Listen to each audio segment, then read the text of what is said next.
The launch of New York One was an experiment. To what extent was NY1 Noticias an experiment? And comparatively speaking, how successful has it been in terms of a Spanish language news outlet and in terms of your competition? Okay, so I'm going to backtrack, and I'm going to say that I was not aware that NY1 News was launched as an experiment.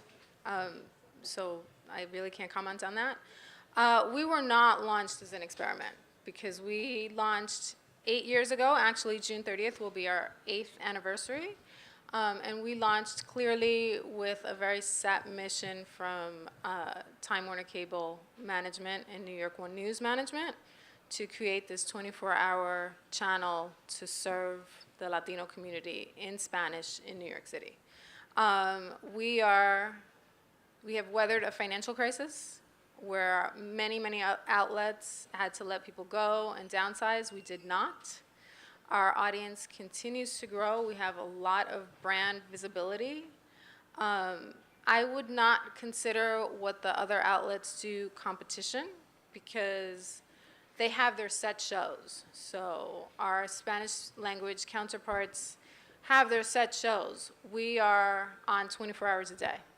We're also covering the 5 boroughs in depth. They're covering a much wider territory. So we live in the same universe, but it's really different.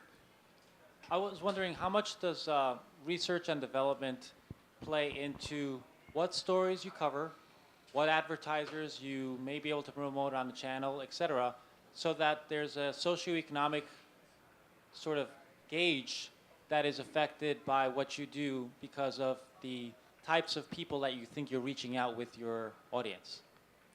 That's a great question, and it's super easy.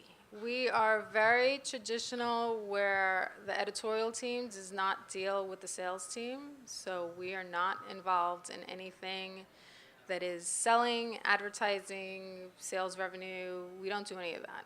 We're very fortunate with our management at NY1 that they keep that very separate. As far as how we pick our stories of the day, we work side by side with the NY1 colleagues, and we're looking at the stories that affect New Yorkers regardless of language or country of origin, and then we're looking for things that are exclusive to our Latino community. So it's kind of at this point, it's a very seamless process for us.